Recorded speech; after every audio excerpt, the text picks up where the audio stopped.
ನಮಸ್ಕಾರ ಸ್ನೇಹಿತರೆಲ್ಲರಿಗೂ. ಇವತ್ತಿನ ಒಂದು ಪ್ರಮುಖ ವಿಡಿಯೋ ಪ್ರಚಲಿತ ವಿದ್ಯಮಾನಗಳಿಗೆ ಸಂಬಂಧಿಸಿದಂತ ಮಾಹಿತಿಯನ್ನು ತಿಳಿದುಕೊಳ್ಳೋಣ. ಓಕೆ, 29/7/2026 ಒಂದು ಪ್ರಮುಖ ಪ್ರಚಲಿತ ಘಟನೆಗೆ ಸಂಬಂಧಿಸಿದಂತ ಮಾಹಿತಿ ಇರ್ತದೆ ನೋಡಿ ಸ್ನೇಹಿತರೆ. KA ಎಕ್ಸಾಮ್ ನಲ್ಲಿ ಏನಪ್ಪಾ ಅಂತಂದ್ರೆ ಒಂದು ತಿಂಗಳದ ಒಂದು ಮುಂಚಿತವಾಗಿ ಒನ್ ಮಂತ್ ಕರೆಂಟ್ ಅಫೇರ್ಸ್ ಇದೋ ಅದರ ಮೇಲೆ ಕ್ವಶನ್ಗಳು ಕೂಡ ಬರುವಂತ ಸಾಧ್ಯತೆ ಇರ್ತದೆ. ಓಕೆ, ಅದಕ್ಕಾಗಿ ಕರೆಂಟ್ ಅಫೇರ್ಸ್ ಅನ್ನ ಮಿಸ್ ಮಾಡ್ಕೋಬೇಡ್ರಿ. ಈ ಒಂದು ವಿಡಿಯೋದಲ್ಲಿ ಪ್ರಮುಖವಾಗಿ ಮಾಹಿತಿಗಳು ಇರ್ತಾವ ನೋಡ್ರಿ, ಮಿಸ್ ಮಾಡ್ಕೋಬೇಡ್ರಿ. ಕೊನೆವರೆಗೂ ಈ ಒಂದು ವಿಡಿಯೋನ ನೋಡ್ರಿ. ಇದರಲ್ಲಿ ವಿಶೇಷವಾಗಿ ಏನ್ ಮಾಡ್ತಾ ಇದೀವಿ ಅಂದ್ರೆ, ಮೊದಲನೇದಾಗಿ ಫಸ್ಟ್ ಪಾಯಿಂಟ್ ಪ್ರಶ್ನೆಗಳನ್ನು ಕೇಳ್ತಾ ಇದೀನಿ. ಮೊದಲನೇದಾಗಿ ಎರಡನೇದ್ರಲ್ಲಿ ಏನು ಅಂದ್ರೆ ನ್ಯೂಸ್ ಅಲ್ಲಿ ಏನು ಕೊಟ್ಟಿದ್ದಾರೆ ಅದಕ್ಕೆ ಸಂಬಂಧಿಸಿದಂತ ವಿವರಣೆ ಇದೆ. ಅದೇ ರೀತಿ ಮೂರನೇದ್ದು ಸ್ಟ್ಯಾಟಿಕ್ ಜಿಕೆ ಕೂಡ ಹೇಳ್ತಾ ಇದೀನಿ. ಅಂದ್ರೆ ನೀವೇನು ಜಿಕೆ ಓದಿರ್ತೀರೋ ಅದಕ್ಕೆ ಸಂಬಂಧಿಸಿದಂತ ಮಾಹಿತಿ ಕೂಡ ಇರುತ್ತದೆ ಇದರಲ್ಲಿ. ಓಕೆ ನೋಡ್ರಿ, ಟೋಟಲ್ ಆಗಿ 3 ರೀತಿಯಾದಂತ ಮಾಹಿತಿಯನ್ನು ನಾವು ನೋಡ್ತೀವಿ. ಇಲ್ಲಿ ನಿಮ್ಗೆ ಏನಾಗುತ್ತಂದ್ರ ಕ್ವಶನ್ ಕೂಡ ಯಾವ ರೀತಿಯಾಗಿ ಕೇಳಬಹುದಂತ ಸಾಧ್ಯತೆ ಇರ್ತದಂತ ಕೂಡ ಗೊತ್ತಾಗುತ್ತಾ. ನಂತರದಲ್ಲಿ ನ್ಯೂಸ್ ಅಲ್ಲಿ ಬಂದಿರುವಂತ ಮಾಹಿತಿಯನ್ನು ಕೂಡ ನೋಡ್ತೀರಿ. ನಂತರದಲ್ಲಿ ನೀವೇನ್ ಓದ್ಕೊಂಡಿದ್ದೀರೋ ಆ ಜಿಕೆಗೆ ಸಂಬಂಧಿಸಿದಂತ ವಿಷಯ ಕೂಡ ಇರ್ತದ. ಅದರಿಂದ ಏನಾಗುತ್ತದ, ರಿವಿಷನ್ ಕೂಡ ಆದಂಗ ಆಗುತ್ತೆ ನೋಡ್ರಿ. ಅದಕ್ಕಾಗಿ ಮಿಸ್ ಮಾಡ್ಕೋಬೇಡ್ರಿ, ಕೊನೆವರೆಗೂ ಈ ಒಂದು ವಿಡಿಯೋ ನೋಡ್ರಿ. ಮೊದಲೇ ಒಂದು ನ್ಯೂಸ್ ಬಂದಿದೆ ನೋಡ್ರಿ, ಕಾಮನ್ವೆಲ್ತ್ ಗೇಮ್ಸ್ ಬಗ್ಗೆ ನ್ಯೂಸ್ ಅಲ್ಲಿ ಕೊಟ್ಟಿದ್ರು. ಇದಕ್ಕೆ ಸಂಬಂಧಿಸಿದಂತ ಮಾಹಿತಿ ಹೇಳತ್ ನೋಡ್ರಿ. ಮೊದಲನೇದಾಗಿ ಪ್ರಶ್ನೆ ಕೊಟ್ಟಿದ್ದೀನಿ, 2026 ಕಾಮನ್ವೆಲ್ತ್ ಗೇಮ್ಸ್ ಯಾವ ನಗರದಲ್ಲಿ ಆಯೋಜಿಸಲಾಗುತ್ತಿದೆ ಅಂತ ಕೊಟ್ಟಿದ್ದಾರೆ. ಓಕೆ, 2026 ಒಂದು ಕಾಮನ್ವೆಲ್ತ್ ಗೇಮ್ಸ್ ಯಾವ ನಗರದಲ್ಲಿ ಆಯೋಜನೆ ಮಾಡ್ತಾ ಇದ್ದಾರೆ? ಲಂಡನ್, ಬರ್ಮಿಂಗ್ಹ್ಯಾಮ್, ಗ್ಲಾಸ್ಗೋ ಮತ್ತು ನವದೆಹಲಿ ಅಂತ ಇದೆ. ಈ ಒಂದು ಪ್ರಶ್ನೆಗೆ ಉತ್ತರ ನೋಡೋದಾದ್ರೆ ಸ್ಕಾಟ್ಲೆಂಡ್ ನ ಒಂದು ಗ್ಲಾಸ್ಗೋದಲ್ಲಿ ಈ ಒಂದು 2026 ಕಾಮನ್ವೆಲ್ತ್ ಗೇಮ್ಸ್ ಅನ್ನು ಆಯೋಜನೆ ಮಾಡ್ತಾ ಇದ್ರು ನೋಡ್ರಿ. ಆಪ್ಷನ್ ಸಿ ಇದಕ್ಕೆ ಸರಿಯಾದ ಉತ್ತರ ಆಗಿದೆ ನೋಡಿ. ಗ್ಲಾಸ್ಗೋ ಎಲ್ಲಿ ಕಂಡು ಬರ್ತಪ್ಪ ಅಂತಂದ್ರೆ ಸ್ಕಾಟ್ಲೆಂಡ್ ದೇಶದಲ್ಲಿ ಕಂಡು ಬರ್ತದ ನೋಡಿ ಸ್ನೇಹಿತರೆ. ಅದಕ್ಕೆ ಸಂಬಂಧಿಸಿದಂತ ವಿವರಣೆ ನೋಡಿಕೊಳ್ಳೋಣ. ಗ್ಲಾಸ್ಗೋ ಅದಕ್ಕೆ ಸರಿಯಾದ ಉತ್ತರ, ಸ್ಕಾಟ್ಲೆಂಡ್ ದೇಶದಲ್ಲಿ ಕಂಡು ಬರ್ತದೆ. ಈ ಬಾರಿಯ ಕಾಮನ್ವೆಲ್ತ್ ಗೇಮ್ಸ್ ಉದ್ಘಾಟನಾ ಸಮಾರಂಭದಲ್ಲಿ ಭಾರತ ಧ್ವಜಧಾರಿಯಾಗಿದ್ದ ವೇಟ್ ಲಿಫ್ಟರ್ ಯಾರಪ್ಪ ಅಂತಂದ್ರೆ ಮೀರಾಬಾಯಿ ಚಾನು. ಇವ್ರೇನಪ್ಪಾ ಅಂತಂದ್ರೆ 2026ರಲ್ಲಿ ಕಾಮನ್ವೆಲ್ತ್ ಗೇಮ್ಸ್ ನಲ್ಲಿ ಉದ್ಘಾಟನಾ ಸಮಾರಂಭದಲ್ಲಿ ಭಾರತದ ಧ್ವಜಧಾರಿಯಾಗಿ ಇದ್ದಾರೆ ನೋಡ್ರಿ. ಯಾರು? Wait lifter Mirabai Chanu. Okay, ವೆಚ್ಚ ಕಡಿತದ ಕಾರಣದಿಂದಾಗಿ ಈ ಬಾರಿ ಕೇವಲ 10 ಕ್ರೀಡೆಗಳನ್ನು ಮಾತ್ರ ಆಯೋಜನೆ ಮಾಡಲಾಗುತ್ತಿದೆ. ಎಷ್ಟು ಅಂದ್ರೆ ಜಾಸ್ತಿ ಅಮೌಂಟ್ ಖರ್ಚಾಗೋದ್ರಿಂದ ಕೆಲವು ಕ್ರೀಡೆಗಳನ್ನು ಮಾತ್ರ ಈ ಒಂದು ಕಾಮನ್ವೆಲ್ತ್ ಗೇಮ್ಸ್ ನಲ್ಲಿ ಆಡಿಸ್ತಾ ಇದ್ದಾರೆ. ಪ್ರಮುಖವಾದಂತ ಕ್ರೀಡೆಗಳಾಗಿರುವಂತಹ ಹಾಕಿ ಆಗಿರ್ಬೋದು, ಬ್ಯಾಡ್ಮಿಂಟನ್ ಮತ್ತು ಕ್ರಿಕೆಟ್ಗಳನ್ನು ಏನ್ ಮಾಡಿದ್ದಾರೆ ಅಂದ್ರೆ ಇವುಗಳನ್ನು ಕೈ ಬಿಟ್ಟಿದ್ದಾರೆ. ಅಂದ್ರೆ ಇವುಗಳನ್ನು ಆಡಿಸ್ತಾ ಇಲ್ಲ, ಕ್ರಿಕೆಟ್ ಮತ್ತು ಬ್ಯಾಡ್ಮಿಂಟನ್, ಹಾಕಿ. ಓಕೆ, ಯಾಕಪ್ಪ ಅಂತಂದ್ರೆ ವೆಚ್ಚ ಕಡಿತ ಮಾಡೋದಕ್ಕಾಗಿ 10 ಕ್ರೀಡೆಗಳನ್ನು ಮಾತ್ರ ಈ ಒಂದು ಆಯ್ಕೆ ಮಾಡಿಕೊಂಡಿದ್ದಾರೆ ನೋಡ್ರಿ. ಸ್ಟ್ರಾಟಜಿಗೆ ನೋಡೋಣ. ಮೊದಲ ಒಂದು ಕಾಮನ್ವೆಲ್ತ್ ಗೇಮ್ಸ್ ಇದು 1930ರಲ್ಲಿ ಕೆನಡಾದ ಒಂದು ಹೆಮಿಂಗ್ಟನ್ ನಲ್ಲಿ ನಡೀತದೆ ನೋಡ್ರಿ. 1930ರಲ್ಲಿ. ಓಕೆ, ಭಾರತ ಯಾವಾಗ ಆಯೋಜನೆ ಮಾಡಿತಪ್ಪ ಅಂತಂದ್ರೆ 2010ರಲ್ಲಿ ಭಾರತ ದೇಶ ಈ ಒಂದು ಕಾಮನ್ವೆಲ್ತ್ ಗೇಮ್ಸ್ ಆಯೋಜನೆ ಮಾಡಿತ್ತು. ನವದೆಹಲಿಯಲ್ಲಿ ಯಶಸ್ವಿಯಾಗಿ ಆಯೋಜಿಸುತ್ತೆ ನೋಡ್ರಿ. ಓಕೆ, ನೆಕ್ಸ್ಟ್ ಪ್ರಶ್ನೆ ಪತ್ರಿಕೆ ಸೋರಿಕೆ ತಡೆಗಟ್ಟಲು ಮತ್ತು ದೇಶದ ಪರೀಕ್ಷೆ ವ್ಯವಸ್ಥೆಯನ್ನು ಸುಧಾರಿಸಲು ಕೇಂದ್ರ ಸರ್ಕಾರ ಯಾರ ನೇತೃತ್ವದಲ್ಲಿ ಸಮಿತಿಯನ್ನು ರಚಿಸಿದೆ ಅಂತ ಕೊಟ್ಟಿದ್ದಾರೆ. ಇತ್ತೀಚೆಗೆ ಏನಪ್ಪಾ ಅಂತಂದ್ರೆ ನೀಟ್ ಪರೀಕ್ಷೆಯಲ್ಲಿ ಏನು ಅಂದ್ರೆ ಪ್ರಶ್ನೆ ಪತ್ರಿಕೆ ಸೋರಿಕೆ ಆಗಿತ್ತು. ಇದರಿಂದ ದೆಹಲಿಯಲ್ಲಿ ಹಲವಾರು ವಿದ್ಯಾರ್ಥಿಗಳು ಹೋರಾಟವನ್ನು ಕೂಡ ಮಾಡಿದ್ದು ನಾವು ನೋಡಿದೀವಿ. ಈ ಒಂದು ಪತ್ರಿಕೆಯನ್ನು ಸೋರಿಕೆ ತಡೆಗಟ್ಟಲು ಸಲುವಾಗಿ ದೇಶ ಏನ್ ಮಾಡಿದಪ್ಪ ಅಂತಂದ್ರೆ ಭಾರತ ದೇಶ ಆ ಒಂದು ಸುವ್ಯವಸ್ಥಿತ ಸುಧಾರಣೆ ತರಲು ಕೇಂದ್ರ ಸರ್ಕಾರ ಒಂದು ಸಮಿತಿಯನ್ನು ರಚಿಸಿದೆ. ಅದರ ಒಂದು ಅಧ್ಯಕ್ಷರು ಯಾರಿದ್ದಾರೆ ಅಂತ ಕೊಟ್ಟಿದ್ದಾರೆ. ಯಾರ ಒಂದು ನೇತೃತ್ವದಲ್ಲಿ ಸಮಿತಿಯನ್ನು ರಚಿಸಿದೆ ಅಂತ ಕೊಟ್ಟಿದ್ದಾರೆ. ಈ ಒಂದು ಪ್ರಶ್ನೆಗೆ ಸರಿಯಾದ ಉತ್ತರ ಆಪ್ಷನ್ಸ್ ಬಿ ನೋಡಿ, ನಂದನ್ ನೀಲ್ಕೇಣಿ ಅಂತ ನಾವು ಕರಿತೀವಿ. ಇವರನ್ನು ಕೇಂದ್ರ ಸರ್ಕಾರ ಈ ಒಂದು ಪ್ರಶ್ನೆ ಪತ್ರಿಕೆ ಸೋರಿಕೆ ತಡೆಗಟ್ಟಲು ಇವರ ಒಂದು ನೇತೃತ್ವದಲ್ಲಿ ಸಮಿತಿಯನ್ನು ರಚಿಸಿದೆ. ನಂದನ್ ನೀಲ್ಕೇಣಿ. ಪ್ರಧಾನಿ ನರೇಂದ್ರ ಮೋದಿ ಅವರು ಕೂಡ ಇನ್ಸ್ಟಾಗ್ರಾಮ್ ನಲ್ಲಿ ಇದರ ಬಗ್ಗೆ ಮಾಹಿತಿಯನ್ನು ಕೂಡ ನೀಡಿದ್ದಾರೆ. ಓಕೆ, ಇದು ಕೂಡ ನ್ಯೂಸ್ ಅಲ್ಲಿ ಇತ್ತು ಸ್ನೇಹಿತರೆ, ಅದಕ್ಕಾಗಿ ನಾನು ಹೇಳ್ತಾ ಇದ್ದೀನಿ. ಓಕೆ, ಹಾಗಾದ್ರೆ ಇದಕ್ಕೆ ಸಂಬಂಧಿಸಿದಂತ ಮಾಹಿತಿಯನ್ನು ನೋಡಿಕೊಳ್ಳೋಣ ಬನ್ರಿ. ನಂದನ್ ನೀಲ್ಕೇಣಿ ಇದಕ್ಕೆ ಸರಿಯಾದ ಉತ್ತರ ಇದೆ ನೋಡ್ರಿ. ಇತ್ತೀಚೆಗೆ ನಡೆದಂತ ನೀಟ್ ಸೇರಿದಂತೆ ಹಲವು ಪರೀಕ್ಷೆಗಳ ಪತ್ರಿಕೆ ಸೋರಿಕೆ ಹಿನ್ನೆಲೆಯಲ್ಲಿ ಈ ಒಂದು ನಿರ್ಧಾರವನ್ನು ಕೈಗೊಳ್ಳಲಾಗಿದೆ. ಇನ್ಫೋಸಿಸ್ನ ಒಂದು ನಂದನ್ ನೀಲ್ಕೇಣಿ ಅವರ ನೇತೃತ್ವದಲ್ಲಿ 6 ಸದಸ್ಯರು ಒಳಗೊಂಡಂತ ಉನ್ನತ ಮಟ್ಟದ ಸಮಿತಿಯನ್ನು ರಚನೆ ಮಾಡ್ತಾ ಇದ್ದಾರೆ. ಪರೀಕ್ಷೆಯ ಪ್ರಕ್ರಿಯೆಯಲ್ಲಿ ತಂತ್ರಜ್ಞಾನ ಬಳಕೆಯನ್ನು ಹೆಚ್ಚಿಸುವುದು ಈ ಒಂದು ಸಮಿತಿಯ ಮುಖ್ಯ ಗುರಿಯಾಗಿದೆ ಅಂತಾನೆ ಹೇಳಬಹುದು. ಓಕೆ, ಸ್ಟ್ಯಾಟಿಕ್ ಜಿಕೆಯಲ್ಲಿ ನಂದನ್ ನೀಲ್ಕರ್ಣಿ ಅವ್ರ ಬಗ್ಗೆ ನೋಡೋದಾದ್ರೆ ಇವ್ರು ಏನಪ್ಪಾ ಅಂತಂದ್ರೆ ಆಧಾರ್ ಪ್ರಾಧಿಕಾರದ ಮೊದಲ ಅಧ್ಯಕ್ಷರಾಗಿರ್ತಾರೆ ನೋಡ್ರಿ. ಓಕೆ, ಉದಯನ ಆ ಒಂದು ಪ್ರಾಧಿಕಾರದ ಮೊದಲ ಅಧ್ಯಕ್ಷರು. Okay, unique identification authority of India ಅಂತ ನಾವು ಹೇಳ್ತೀವಿ ಉದಯ್ಗೆ. ಇದರ ಮೊದಲ ಅಧ್ಯಕ್ಷರು ಯಾರಾಗಿದ್ರಪ್ಪ ಅಂತಂದ್ರೆ ನಂದನ್ ನೀಲ್ಕರ್ಣಿ ಅವರು ಆಗಿರ್ತಾರೆ.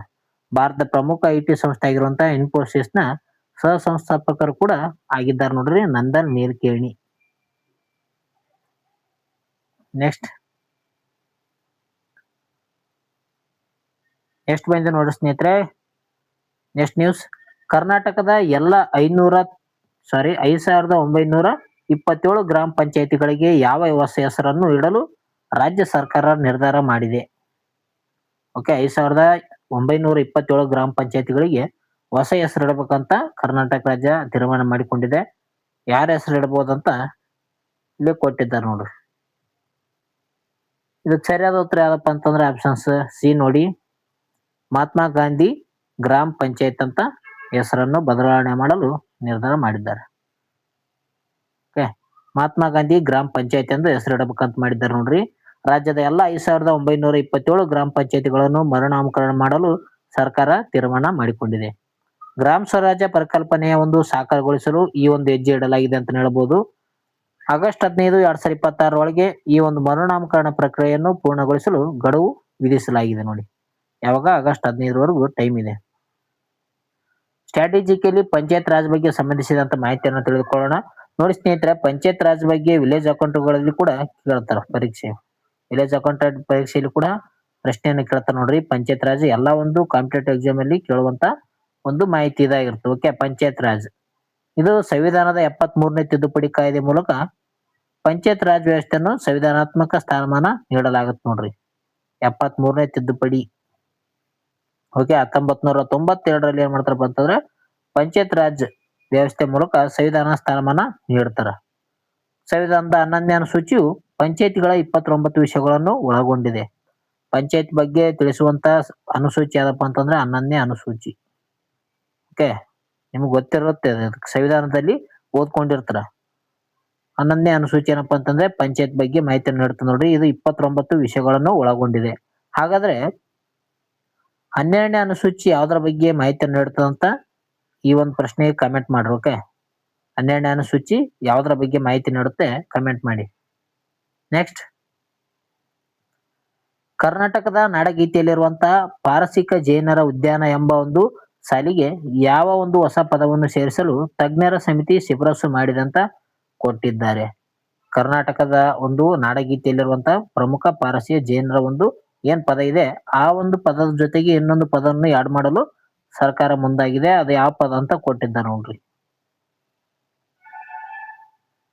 ಈ ಪ್ರಶ್ನೆಗೆ ಸರಿಯಾದ ಉತ್ತರ ಆಪ್ಷನ್ಸ್ ಡಿ ನೋಡಿ, ಬೌದ್ಧ. ಓಕೆ, ಪಾರಸಿಕ ಜೈನರ ಬೌದ್ಧರ ಉದ್ಯಾನ ಎಂಬ ಪದವನ್ನು ಮಾಡಲು ಮುಂದಾಗಿದೆ ಅಂತ ಹೇಳ್ಬೋದು. ಇದಕ್ಕೆ ಸರಿಯಾದ ಉತ್ತರ ಆಪ್ಷನ್ಸ್ ಡಿ ನೋಡಿ, ಬೌದ್ಧ ಸರಿಯಾದ ಉತ್ತರ ಇದೆ. ನಾಡಗೀತೆಯಲ್ಲಿರುವಂತಹ ಸರ್ವಧರ್ಮ ಸಮಾನತೆಯನ್ನು ಸಾರುವಂತ ಸಾಲಿನಲ್ಲಿ ಬದಲಾವಣೆ ತರಲು ಪ್ರಸ್ತಾಪ ಮಾಡಲಾಗಿದೆ. ಮೂಲ ಸಾಲಾಗಿರುವಂತಹ ಪಾರಸಿಕ ಜೈನರ ಉದ್ಯಾನ ಎಂಬುದು ಬದಲಾಯಿಸಿ ಅದಕ್ಕೆ ಬೌದ್ಧ ಪದವನ್ನು ಸೇರಿಸಲು ನಿರ್ಧರಿಸಲಾಗಿದೆ ಅಂತ ಹೇಳ್ಬೋದು. ಈ ಬೌದ್ಧ ಪದವನ್ನು ಸೇರ್ಪಡೆ ಮಾಡಲಾಗ್ತಿದೆ. ಓಕೆ, ಈ ನಾಡಗೀತೆಯಲ್ಲಿ ಹೊಸ ಸಾಲು ಏನಾಗಿರ್ತಪ್ಪ ಅಂತಂದ್ರೆ ಪಾರಸಿಕ ಜೈನ ಬೌದ್ಧರು ಉದ್ಯಾನ ಎಂಬ ಹೊಸ ಪದ ಆಗಿರುತ್ತೆ ನೋಡ್ರಿ. ಪಾರಸಿಕ ಜೈನ ಬೌದ್ಧರು ಉದ್ಯಾನ ಎಂಬ ಮಾರ್ಪಾಟು ಮಾಡಲು ಸರ್ಕಾರ ಶಿಫಾರಸು ಮಾಡುತ್ತಿದೆ. ಓಕೆ, ಮಾಡಲಾಗಿದೆ. ಸ್ಟ್ರಾಟಜಿಕಲಿ ನಾಡಗೀತೆಗೆ ಸಂಬಂಧಿಸಿದಂತ ಮಾಹಿತಿಯನ್ನು ತಿಳ್ಕೊಳ್ಳೋಣ. ನಾಡಗೀತೆ ಏನಪ್ಪಾ ಅಂತಂದ್ರೆ ಜಯ ಭಾರತೀಯ ಜನನಿ ತನುಜಾತೆ ಗೀತೆಯನ್ನು ಬರೆದಾರಂತ ವ್ಯಕ್ತಿ ರಾಷ್ಟ್ರಪತಿ ಕುವೆಂಪು.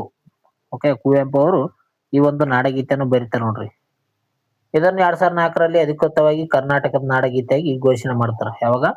2004ರಲ್ಲಿ ಕರ್ನಾಟಕದ ನಾಡಗೀತೆಯಾಗಿ ಜಯ ಭಾರತೀಯ ಜನನ ತನುಜಾತೆ ಎಂಬ ಗೀತೆಯನ್ನು ಅಧಿಕೃತವಾಗಿ ಘೋಷಣೆ ಮಾಡ್ತಾರೆ ನೋಡ್ರಿ ನಾಡಗೀತೆಯಾಗಿ 2004ರಲ್ಲಿ.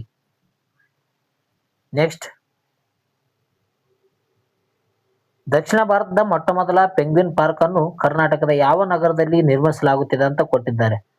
ದಕ್ಷಿಣ ಭಾರತದ ಮೊಟ್ಟ ಮೊದಲ ಪೆಂಗ್ವಿನ್ ಪಾರ್ಕ್ ಅದು ಕೂಡ ನಮ್ಮ ಒಂದು ಕರ್ನಾಟಕದಲ್ಲಿ ನಿರ್ಮಾಣ ಮಾಡ್ತಾ ಇದ್ರೆ ಯಾವುದು ಯಾವ ಒಂದು ಜಿಲ್ಲೆಯಲ್ಲಿ ಅಂತ ಕೊಟ್ಟಿದ್ದಾರೆ ನೋಡ್ರಿ ಇಲ್ಲಿ ಪೆಂಗ್ವಿನ್ ಪಾರ್ಕ್. ಈ ಒಂದು ಪ್ರಶ್ನೆಗೆ ಸರಿಯಾದ ಉತ್ತರ ಆಪ್ಷನ್ಸ್ ಬಿ ನೋಡಿ, ಮೈಸೂರು ಇದಕ್ಕೆ ಸರಿಯಾದ ಉತ್ತರ ಇದೆ. ಮೈಸೂರಿನಲ್ಲಿ ದಕ್ಷಿಣ ಭಾರತದ ಮೊಟ್ಟ ಮೊದಲ ಒಂದು ನಗರವನ್ನು ಪೆಂಗ್ವಿನ್ ಪಾರ್ಕ್ ಅನ್ನು ನಿರ್ಮಾಣ ಮಾಡ್ತಿದ್ರೆ ಯಾವ್ದಪ್ಪ ಅಂತಂದ್ರ ಅದು ಮೈಸೂರು ಜಿಲ್ಲೆಯಲ್ಲಿ. ಮೈಸೂರು ಅದಕ್ಕೆ ಸರಿಯಾದ ಉತ್ತರ ಇದೆ ನೋಡ್ರಿ. ಮೈಸೂರಿನ ಒಂದು ಕಾರಂಜಿ ಕೆರೆಯ ಆವರಣದಲ್ಲಿ ದಕ್ಷಿಣ ಭಾರತದ ಮೊದಲ ಪೆಂಗ್ವಿನ್ ಪಾರ್ಕ್ ಅನ್ನು ತಲೆ ಎತ್ತಲಿದೆ.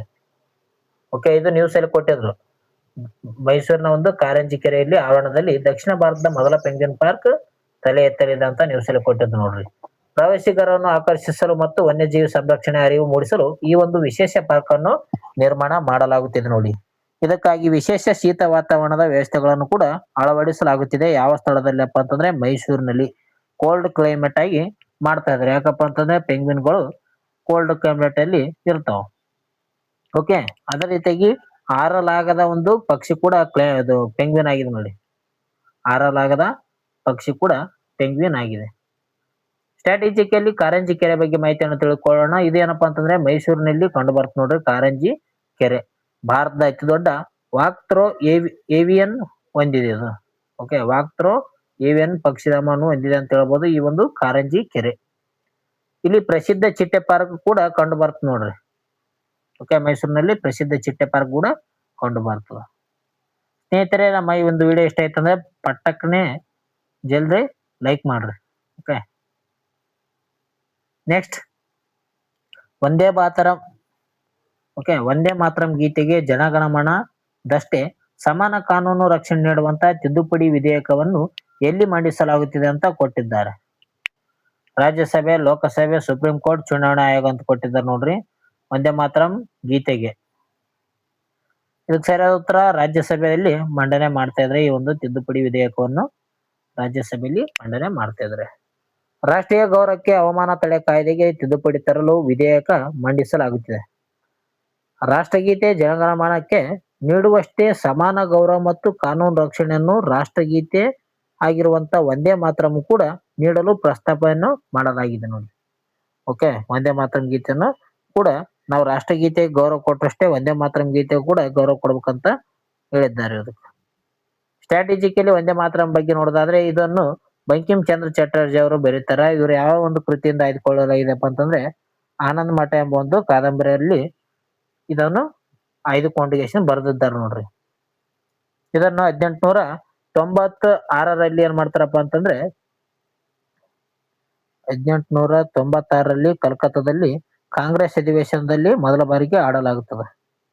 ಓಕೆ, ಕಲ್ಕತ್ತಾದ ಒಂದು ಕಾಂಗ್ರೆಸ್ನ ಅಧಿವೇಶನದಲ್ಲಿ ಮೊದಲ ಬಾರಿಗೆ ಹಾಡನ್ನು ಆಡಲಾಗುತ್ತೆ ನೋಡ್ರಿ. ಯಾವ್ದಂದ್ರೆ ವಂದೇ ಮಾತರಂ. ಇದನ್ನು ಬರೆದವರು ಬಂಕಿಂ ಚಂದ್ರ ಚಟರ್ಜಿ. ಆನಂದ್ ಮಠ ಎಂಬ ಒಂದು ಕಾದಂಬರಿಯಿಂದ ಆಯ್ದುಕೊಳ್ಳಲಾಗಿದೆ. ನೆಕ್ಸ್ಟ್, ಅಂತಾರಾಷ್ಟ್ರೀಯ ಮ್ಯಾಂಗ್ರೋವ್ ಪರಿಸರ ಸಂರಕ್ಷಣೆ ದಿನವನ್ನು ಯಾವಾಗ ಆಚರಣೆ ಮಾಡಲಾಗುತ್ತದೆ? ಇದು ಕೂಡ ಒಂದು ಪ್ರಮುಖವಾದಂತ ದಿನಾಚರಣೆ ಬಗ್ಗೆ ಕೇಳಿದ್ದಾರೆ ನೋಡ್ರಿ. ಅಂತಾರಾಷ್ಟ್ರೀಯ ಮ್ಯಾಂಗ್ರೋವ್ ಪರಿಸರ ಸಂರಕ್ಷಣಾ ದಿನಾಚರಣೆ, ಇಂಟರ್ನ್ಯಾಷನಲ್ ಮ್ಯಾಂಗ್ರೋವ್ ಡೇ ಯಾವಾಗ ಆಚರಣೆ ಮಾಡ್ತಾರಂತ ಪರೀಕ್ಷೆಯಲ್ಲಿ ಕೇಳುವಂತ ಸಾಧ್ಯತೆ ಕೂಡ ಇರುತ್ತೆ. ಇದಕ್ಕೆ ಸರಿಯಾದ ಉತ್ತರ ಆಪ್ಷನ್ಸ್ ಏನ್ ನೋಡಿ, ಜುಲೈ 26. ಕರಾವಳಿ ತೀರದ ರಕ್ಷಣಾಕಾರದ ಅಂತ ಮ್ಯಾಂಗ್ರೋವ್ ಕಾಡುಗಳ ಮಹತ್ವದ ಬಗ್ಗೆ ಜಾಗೃತಿ ಮೂಡಿಸಲು ಯುನೆಸ್ಕೋ ಈ ಒಂದು ದಿನವನ್ನು ಘೋಷಣೆ ಮಾಡಿದೆ ನೋಡಿ. ಓಕೆ, ಏನ್ ಮಾಡಿದಪ್ಪ ಅಂತಂದ್ರೆ ಘೋಷಣೆ ಮ್ಯಾಂಗ್ರೋವ್ ಒಂದು ದಿನಾಚರಣೆಯನ್ನು ಮಾಡ್ಬೇಕಂತ ಘೋಷಣೆ ಮಾಡಿದೆ ಯುನೆಸ್ಕೋ. ಯಾಕಪ್ಪ ಅಂತಂದ್ರೆ ಇದು ಕರಾವಳಿಯ ಒಂದು ಸ್ಥಳಗಳಲ್ಲಿ ಏನ್ ಮಾಡ್ತಪ್ಪ ಅಂತಂದ್ರೆ ಕಾಡುಗಳ ಒಂದು ಮಹತ್ವವನ್ನು ತಿಳಿಸ್ತದೆ, ಜಾಗೃತಿ ಮೂಡಿಸಲು. ಓಕೆ, ಇದೊಂದು ನೀರಂತ ತಿಳ್ಕೊಂಡ್ರೆ ಕರಾವಳಿ ಭಾಗದಲ್ಲಿ ಹೆಚ್ಚಾಗಿ ಮ್ಯಾಂಗ್ರೋವ್ ಇರ್ತಾವ ನೋಡ್ರಿ. ಸುನಾಮಿ ಮತ್ತು ಚಂಡಮಾರುತಗಳಂತಹ ಪ್ರಾಕೃತಿಕ ವಿಪತ್ತುಗಳಿಂದ ತೀರ ಪ್ರದೇಶವನ್ನು ರಕ್ಷಿಸುವಲ್ಲಿ ಇವು ಪ್ರಮುಖ ಪಾತ್ರ ಆಗಿದೆ ಅಂತ ಹೇಳ್ಬೋದು ಮ್ಯಾಂಗ್ರೋವ್ ಕಾಡುಗಳು. ಸ್ಟ್ರಾಟಜಿಕಲ್ಲಿ ನೋಡಿಕೊಳ್ಳೋಣ. ಸ್ಟ್ರಾಟಜಿಕ ನೋಡೋದಾದ್ರೆ ಭಾರತದ ಅತಿ ಹೆಚ್ಚು ಮ್ಯಾಂಗ್ರೋವ್ ಕಾಡುಗಳು ಹೊಂದಿರುವಂತ ರಾಜ್ಯ ಯಾವ್ದಪ್ಪ ಅಂತಂದ್ರೆ ಅದು ಪಶ್ಚಿಮ ಬಂಗಾಳದಲ್ಲಿ ಕಂಡು ಬರ್ತ ನೋಡ್ರಿ ಸ್ನೇಹಿತರೆ. ಅದೇ ರೀತಿಯಾಗಿ ಇತ್ತೀಚೆಗೆ ನ್ಯೂಸ್ ಅಲ್ಲಿ ಕೂಡ ಬಂದಿತ್ತು ಪಶ್ಚಿಮ ಬಂಗಾಳದಲ್ಲಿ ಏನಪ್ಪಾ ಅಂತಂದ್ರೆ ಅತಿ ಹೆಚ್ಚು ಬಾವಲಿಗಳು ಕೂಡ ಕಂಡು ಬರ್ತವೆ ನೋಡ್ರಿ. ಬಾವಲಿಗಳು ಕಂಡು ಬರ್ತವೆ ಅಂತ ಹೇಳ್ಬೋದು. ಬಾವಲಿಗಳು ಅತಿ ಹೆಚ್ಚಾಗಿ ಕಂಡು ಬರುವಂತ ರಾಜ್ಯ ಯಾವ್ದಪ್ಪ ಅಂತಂದ್ರೆ ಅದು ಪಶ್ಚಿಮ ಬಂಗಾಳ. ಓಕೆ, ಅದೇ ರೀತಿಯಾಗಿ ಪಶ್ಚಿಮ ಬಂಗಾಳದಲ್ಲಿ ಸುಂದರ್ಬನ್ಸ್ ಕಂಡು ಬರ್ತದೆ. ಇದೇನಪ್ಪಾ ಅಂತಂದ್ರೆ ವಿಶ್ವದ ಅತಿ ದೊಡ್ಡ ಮ್ಯಾಂಗ್ರೋವ್ ಅರಣ್ಯವಾಗಿದೆ ನೋಡಿ ಇದೊಂದು ಸುಂದರ್ಬನ್ಸ್. ಗುಜರಾತ್ನ ಎರಡನೇ ಒಂದು ಸ್ಥಾನದಲ್ಲಿದೆ ಅಂತ ಹೇಳ್ಬೋದು. ಈ ಒಂದು ಮ್ಯಾಂಗ್ರೋವ್ ಅರಣ್ಯ ಹೊಂದಿರುವಂತ ರಾಜ್ಯಗಳಲ್ಲಿ ಎರಡನೇ ಸ್ಥಾನ ಗುಜರಾತ್ ಆದ್ರೆ ಪಶ್ಚಿಮ ಬಂಗಾಳ ಮೊದಲ ಸ್ಥಾನವನ್ನು ಪಡೆದುಕೊಂಡಿದೆ. ಸ್ನೇಹಿತರೆ ನೋಡ್ರಿ, ಸ್ಟ್ರಾಟಜಿಕಲಿ ಪ್ರಮುಖವಾದಂತ ಮಾಹಿತಿ ಕೂಡ ನೀವು ತಿಳ್ಕೊಂಡ್ರಿ ಅಂತ ಅನ್ಕೊಂತೀನಿ. ಇಷ್ಟ ಆಗಿತ್ತಪ್ಪ ಅಂತಂದ್ರೆ ಲೈಕ್ ಕೊಡ್ರಿ, ಶೇರ್ ಮಾಡಿ, ಸಬ್ಸ್ಕ್ರೈಬ್ ಆಗ್ರಿ ಹೊಸಬರಾದರು. ನೆಕ್ಸ್ಟ್ ಹೋಗೋಣ. ನೆಕ್ಸ್ಟ್ ಪ್ರಶ್ನೆ, ಭಾರತೀಯ ಸೇನೆಯ ಶೌರ್ಯದ ಒಂದು ಸ್ಮರಣಾರ್ಥವಾಗಿ ಕಾರ್ಗಿಲ್ ವಿಜಯ್ ದಿವಸವನ್ನು ಯಾವ ದಿನಾಂಕದಂದು ಆಚರಣೆ ಮಾಡುತ್ತಾರೆ? ಕಾರ್ಗಿಲ್ ವಿಜಯ್ ದಿವಸ್ ಅನ್ನು ಆಚರಣೆ ಯಾವಾಗ ಮಾಡ್ತಾರ ಅಂತ ಕೊಟ್ಟಿದ್ದಾರೆ ನೋಡ್ರಿ. ಇದಕ್ಕೆ ಸರಿಯಾದ ಉತ್ತರ ಏನಪ್ಪಾ ಅಂತಂದ್ರೆ ಆಪ್ಷನ್ ಸಿ, ಜುಲೈ 26ನೇ ತಾರೀಕು ಏನ್ ಮಾಡ್ತಾರಪ್ಪ ಅಂತಂದ್ರೆ ಕಾರ್ಗಿಲ್ ಡೇ ಅನ್ನು ಆಚರಣೆ ಮಾಡ್ತಾರ. 1999ರ ಒಂದು ಕಾರ್ಗಿಲ್ ಯುದ್ಧದಲ್ಲಿ ಪಾಕಿಸ್ತಾನದ ಒಳನುಸುಳುಕೋರರನ್ನು ಹಿಮ್ಮೆಟ್ಟಿಸಿ ಭಾರತೀಯ ಒಂದು ಸೇನೆ ಜಯ ಸಾಧಿಸಿದ ಒಂದು ದಿನವಾಗಿದೆ ಅಂತಾನೆ ಹೇಳಬಹುದು. ಜುಲೈ 26, 1999ರಲ್ಲಿ ಪಾಕಿಸ್ತಾನವನ್ನು ಹಿಮ್ಮೆಟ್ಟಿಸ್ತಾವ. ಅದಕ್ಕಾಗಿ ಏನ್ ಮಾಡ್ತಾರಂದ್ರೆ ಈ ಒಂದು ದಿನಾಚರಣೆ ಮಾಡ್ತಾರ ನೋಡ್ರಿ. ಓಕೆ, ದೇಶಕ್ಕಾಗಿ ಪ್ರಾಣ ಅರ್ಪಿಸಿದಂತ ವೀರ ಯೋಧರ ನಮನ ಸಲ್ಲಿಸಲು ಪ್ರತಿ ವರ್ಷ ಏನ್ ಮಾಡ್ತಾರಪ್ಪ ಅಂತಂದ್ರೆ ಜುಲೈ 26ರನ್ನು ಕಾರ್ಗಿಲ್ ವಿಜಯ್ ದಿವಸ್ ಅನ್ನಾಗಿ ಆಚರಣೆ ಮಾಡುತ್ತಾರೆ. ಇಲ್ಲಿ ಸ್ಟ್ರಾಟಜಿಕಲ್ ನೋಡೋಣ. ಸ್ಟ್ರಾಟಜಿಕಲ್ ನೋಡೋದಾದ್ರೆ ಕಾರ್ಗಿಲ್ ಯುದ್ಧದ ಸಮಯದಲ್ಲಿ ಭಾರತೀಯ ಸೇನೆ ಕೈಗೊಂಡಂತ ಕಾರ್ಯಾಚರಣೆ ಹೆಸರು ಏನಪ್ಪಾ ಅಂತಂದ್ರೆ ಆಪರೇಷನ್ ವಿಜಯ್. ಇದು ಕೂಡ ಇಂಪಾರ್ಟೆಂಟ್ ಆಗುತ್ತೆ ಅಂತ ಹೇಳ್ಬೋದು. ಆಪರೇಷನ್ ವಿಜಯ್ ಏನಪ್ಪಾ ಅಂತಂದ್ರೆ ಕಾರ್ಗಿಲ್ ಯುದ್ಧದ ಸಮಯದಲ್ಲಿ ಕೈಗೊಂಡಂತ ಒಂದು ಕಾರ್ಯಾಚರಣೆ ಆಗಿದೆ. ವಾಯುಪಡೆಯ ಕಾರ್ಯಾಚರಣೆ ಹೆಸರು ಏನಪ್ಪಾ ಅಂತಂದ್ರೆ ಆಪರೇಷನ್ ಸಫೇದ್ ಸಾಗರ್. ಇದು ಕೂಡ ಇಂಪಾರ್ಟೆಂಟ್. ಇದು ಕೇಳಿರಲ್ಲ ನೀವು, ಅಂದ್ರೆ ಕೇಳಿರ್ತಾರ, ಆದ್ರೆ ಅತಿ ಹೆಚ್ಚಾಗಿ ನೆನಪಲ್ಲಿ ಇಟ್ಕೊಳ್ತಾರ ಕಾರ್ಗಿಲ್ ಯುದ್ಧ ಅಂದ ತಕ್ಷಣ ಆಪರೇಷನ್ ವಿಜಯ್ ಅಂತ ನಿಮ್ಗೆ ಅಷ್ಟೇ ನೆನಪಿರ್ತದೆ. ವಾಯುಪಡೆ ನಡೆಸಿದಂತ ಒಂದು ಕಾರ್ಯಾಚರಣೆ ಯಾವ್ದಪ್ಪ ಅಂತಂದ್ರೆ ಆಪರೇಷನ್ ಸಫೇದ್ ಸಾಗರ್ ಅಂತ ನಡೆಸ್ತದ. ಇದು ಕೂಡ ಇಂಪಾರ್ಟೆಂಟ್ ಆಗಿದೆ ನೋಡ್ರಿ. ಭಾರತೀಯ ಸೇನೆ ನಡೆಸಿದ ಆಪರೇಷನ್ ವಿಜಯ್ ಆದ್ರೆ ವಾಯುಪಡೆ ಒಂದು ಕಾರ್ಯಾಚರಣೆ ನಡೆಸಿದ್ದು ಆಪರೇಷನ್ ಸಫೇದ್ ಸಾಗರ್. ನೆಕ್ಸ್ಟ್, ರೈತರು ಸಬ್ಸಿಡಿ ದರದಲ್ಲಿ ಸಸಿಗಳನ್ನು ಪಡೆದು 3 ವರ್ಷಗಳ ಕಾಲ ಬೆಳೆಸಿದರೆ ಸರ್ಕಾರದಿಂದ ಪ್ರೋತ್ಸಾಹ ಧನ ನೀಡುವಂತ ಯೋಜನೆ ಯಾವುದಂತ ಕೊಟ್ಟಿದ್ದಾರೆ ನೋಡ್ರಿ. ಯೋಜನೆ ಮೇಲೆ ಕೂಡ ಪ್ರಶ್ನೆ ಕೇಳುವಂತ ಸಾಧ್ಯತೆ ಇರುತ್ತೆ. ಅದಕ್ಕಾಗಿ ಬಂದಿರುವಂತ ಮಾಹಿತಿಯಲ್ಲಿ ನಾವು ಯೋಜನೆ ಬಗ್ಗೆ ಕೊಟ್ಟಿದ್ದೀನಿ. ಓಕೆ, ಅಂದ್ರೆ ಏನಪ್ಪಾ ಅಂತಂದ್ರೆ ಸಸಿಗಳನ್ನು ಪಡೆದು 3 ವರ್ಷಗಳ ಕಾಲ ಬೆಳೆಸಿದ್ರೆ ಏನಾಗತ್ತಂತ ಯೋಜನೆಯಲ್ಲಿ ಪ್ರಕಾರ ಅಮೌಂಟ್ ಸಿಗ್ತದ ಅಂತ ಬರೆದಿದ್ದಾರೆ. 3 ವರ್ಷಗಳ ಕಾಲ ಏನಪ್ಪಾ ಅಂತಂದ್ರೆ ಬೆಳೆಸಿದರೆ ಸರ್ಕಾರದಿಂದ ಪ್ರೋತ್ಸಾಹ ಧನ ಸಿಗುತ್ತದ ಅಂತ ಹೇಳ್ಬೋದು. ಇಂಥ ಯೋಜನೆ ಯಾವ್ದಂತ ಕೊಟ್ಟಿದ್ದಾರೆ, ನೀಡಿರುವಂತ ಯೋಜನೆ ಯಾವುದು? ಇದಕ್ಕೆ ಸರಿಯಾದ ಉತ್ತರ ಆಪ್ಷನ್ಸ್ ಬಿ ನೋಡಿ, ಕೃಷಿ ಅರಣ್ಯ ಪ್ರೋತ್ಸಾಹ ಯೋಜನೆ. ಕೃಷಿ ಅರಣ್ಯ ಪ್ರೋತ್ಸಾಹಕ ಯೋಜನೆ ಏನಪ್ಪಾ ಅಂತಂದ್ರೆ ರೈತರು ಸಬ್ಸಿಡಿ ದರದಲ್ಲಿ ಸಸಿಗಳನ್ನು ನೆಟ್ರೆ 3 ವರ್ಷದ ಕಾಲ ನೆಟ್ರ ಅಂದ್ರೆ ಏನಂದ್ರೆ ಪ್ರೋತ್ಸಾಹ ಧನ ನೀಡ್ತದ. ಕೃಷಿ ಅರಣ್ಯ ಪ್ರೋತ್ಸಾಹಕ ಯೋಜನೆ ಅಂತ ಹೇಳ್ತು ನೋಡ್ರಿ. ಕರ್ನಾಟಕ ಅರಣ್ಯ ಇಲಾಖೆಯ ಒಂದು ಈ ಯೋಜನೆಯಡಿ ರೈತರು ತಮ್ಮ ಜಮೀನಿನಲ್ಲಿ ಮರಗಳನ್ನು ಬೆಳೆಸಲು ಪ್ರೋತ್ಸಾಹ ಮಾಡಲಾಗುತ್ತಿದೆ. ಓಕೆ, ಸಸ್ಯಗಳನ್ನು ನೆಟ್ಟು 3 ವರ್ಷಗಳ ಕಾಲ ಸಂರಕ್ಷಣೆ ಮಾಡಿದರೆ ಪ್ರತಿ ಸಸಿಗಳಿಗೆ ಹಂತ ಹಂತವಾಗಿ ಸರ್ಕಾರದಿಂದ ಆರ್ಥಿಕ ಪ್ರೋತ್ಸಾಹ ಧನವನ್ನು ನೀಡಲಾಗುತ್ತದೆ ನೋಡಿ. ಏನಾದ್ರು ಸಸಿಗಳನ್ನು ನೆಟ್ಟು 3 ವರ್ಷಗಳ ಕಾಲ ಏನಪ್ಪಾ ಅಂತಂದ್ರೆ ಅದುಗಳನ್ನು ಬೆಳೆಸ್ಬೇಕಾಗ್ತದ. ಹಂತ ಹಂತವಾಗಿ ಏನ್ ಮಾಡ್ತಾರಪ್ಪ ಅಂತಂದ್ರೆ ಮುಂದೆ ಅವರಿಗೆ ಧನ ಸಹಾಯವನ್ನು ನೀಡ್ತಾರೆ. ಸ್ಟ್ರಾಟಜಿಕ್ಕೆ ನೋಡೋಣ. ಸ್ಟ್ರಾಟಜಿಕಲ್ಲಿ ಭಾರತದಲ್ಲಿ ಅತಿ ಹೆಚ್ಚು ಅರಣ್ಯ ಪ್ರದೇಶ ಹೊಂದಿರುವಂತ ರಾಜ್ಯ ಯಾವ್ದಂತ ಕೊಟ್ಟಿದ್ದಾರೆ. ಇದಕ್ಕೆ ಸರಿಯಾದ ಉತ್ತರ ಮಧ್ಯಪ್ರದೇಶ ಆಗಿರುತ್ತೆ ನೋಡ್ರಿ. ಮಧ್ಯಪ್ರದೇಶದಲ್ಲಿ ಅತಿ ಹೆಚ್ಚಾಗಿ ಅರಣ್ಯ ಹೊಂದಿರುವಂತ ರಾಜ್ಯ ಆಗಿದೆ. ಅದೇ ರೀತಿಯಾಗಿ ಅತಿ ಹೆಚ್ಚು ಹುಲಿ ಕಂಡು ಬರುವಂತ ರಾಜ್ಯ ಕೂಡ ಮಧ್ಯಪ್ರದೇಶ ಆಗಿದೆ ನೋಡಿ.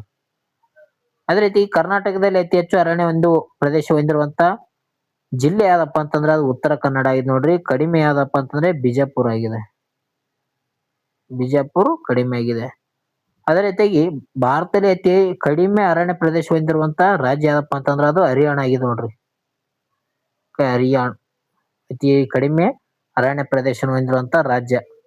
ಅತಿ ಕಡಿಮೆ ಅರಣ್ಯ ಪ್ರದೇಶ ಹೊಂದಿರುವಂತ ಕರ್ನಾಟಕ ಜಿಲ್ಲೆ ಯಾವ್ದಂದ್ರೆ ಅದು ಬಿಜಾಪುರ್ ನೋಡ್ರಿ. ಓಕೆ, ನೆಕ್ಸ್ಟ್,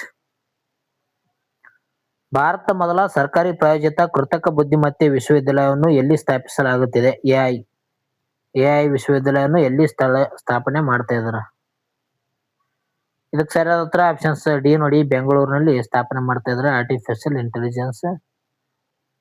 ಭವಿಷ್ಯದ ತಂತ್ರಜ್ಞಾನಕ್ಕೆ ಪೂರಕವಾದಂತ 100 ಎಕರೆ ಜಾಗದಲ್ಲಿ ಎಐ ವಿಶ್ವವಿದ್ಯಾಲಯವನ್ನು ಸ್ಥಾಪಿಸಲು ಕರ್ನಾಟಕ ಸರ್ಕಾರ ಘೋಷಣೆ ಮಾಡಿದೆ ಅಂತ ಹೇಳ್ಬೋದು. ಸಿಲಿಕಾನ್ ಸಿಟಿ ಬೆಂಗಳೂರನ್ನು ಜಾಗತಿಕ ಎಐ ಹಬ್ ಆಗಿ ರೂಪಿಸುವ ನಿಟ್ಟಿನಲ್ಲಿ ಇದೊಂದು ಪ್ರಮುಖ ಯೋಜನೆ ಆಗಿದೆ. ಎಐ ಅಂದ್ರೆ ಆರ್ಟಿಫಿಷಿಯಲ್ ಇಂಟೆಲಿಜೆನ್ಸ್. ಸ್ಟ್ರಾಟಜಿಗೆ ನೋಡೋಣ. ಎಐ ನ ಪಿತಾಮಹ ಅಂತ ಯಾರು ಕರೀತಾರೆ? ಜಾನ್ ಮೆಕಾರ್ತೆ. ಇವರನ್ನು 1956ರಲ್ಲಿ ಆರ್ಟಿಫಿಷಿಯಲ್ ಇಂಟೆಲಿಜೆನ್ಸ್ ಎಂಬ ಒಂದು ಪದವನ್ನು ಪರಿಚಯ ಮಾಡ್ತಾರೆ. ಯಾರು? ಜಾನ್ ಮೆಕಾರ್ತೆ ಅವರು ಪರಿಚಯ ಮಾಡ್ತಾರೆ ನೋಡ್ರಿ 1956ರಲ್ಲಿ.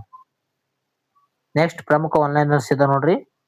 ಯುನೈಟೆಡ್ ಕಿಂಗ್ಡಮ್ ನ ಒಂದು ಇತಿಹಾಸದಲ್ಲೇ ಮೊದಲ ಬಾರಿಗೆ ಕೃತಕ ಬುದ್ಧಿಮತ್ತೆ ಸಚಿವರಾಗಿ ಭಾರತೀಯ ಮೂಲದ ಕನಿಷ್ಕ ನಾರಾಯಣ್ ಅವರು ನೇಮಕಗೊಂಡಿದ್ದಾರೆ ನೋಡ್ರಿ. ನೋಟ್ ಮಾಡ್ಕೊಳ್ರಿ ಸ್ನೇಹಿತರೆ, ನೋಟ್ ಮಾಡ್ಕೊಳ್ರಿ. ಓಕೆ, ಇಲ್ಲಾಂದ್ರೆ ಈ ಯುನೈಟೆಡ್ ಬ್ರಿಟನ್ ನ ಒಂದು ಕೃತಕ ಬುದ್ಧಿಮತ್ತೆ ಸಚಿವರಾಗಿ ಯಾರನ್ನು ನೇಮಕ ಮಾಡಲಾಗಿದೆ ಅಂದ್ರೆ ಅದು ಕನಿಷ್ಕ ನಾರಾಯಣ್ ಅಂತ ಬರ್ಕೊಳ್ರಿ.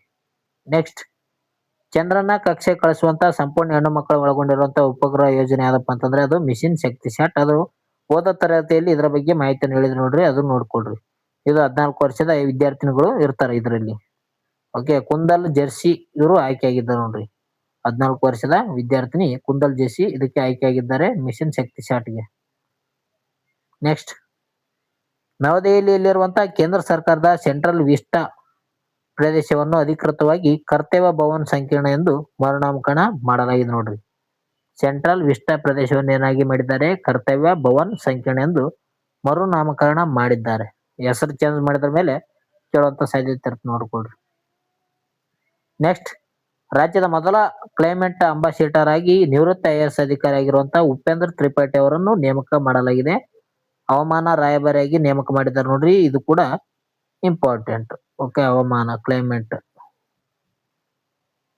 ಹವಾಮಾನದ ಒಂದು ರಾಯಭಾರಿಯಾಗಿ ನೇಮಕ ಮಾಡಿದ್ದಾರೆ ನೋಡ್ರಿ ಉಪೇಂದ್ರ ತ್ರಿಪಾಠಿ ಅವರನ್ನು.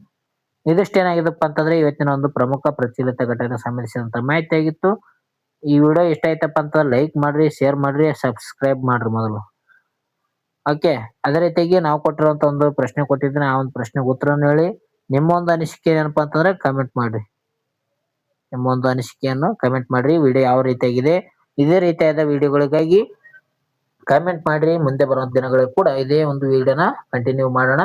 ಜೊತೆಗೆ ಯಾವ ಒಂದು ಪರೀಕ್ಷೆ ತಯಾರಿ ನಡೆಸ್ತಿದಾರ ಆ ಒಂದು ಪರೀಕ್ಷೆಯ ಒಂದು ಕಮೆಂಟ್ ಅಲ್ಲಿ ತಿಳಿಸಿ. ಯಾವ ಪರೀಕ್ಷೆಯ ತಯಾರಿ ನಡೆಸ್ತಿದಾರ ಅಂತ ಕಮೆಂಟ್ ಅಲ್ಲಿ ತಿಳಿಸಿ. ನೆಕ್ಸ್ಟ್ ವಿಡಿಯೋದಲ್ಲಿ ಅದಕ್ಕೆ ಸಂಬಂಧಿಸಿದಂತ ಮಾಹಿತಿ ನೀಡೋಣ. ಟೇಕ್ ಕೇರ್, ಬೈ ಸ್ನೇಹಿತರೆ. ಮುಂದಿನ ವಿಡಿಯೋದಲ್ಲಿ ಸಿಗೋಣ.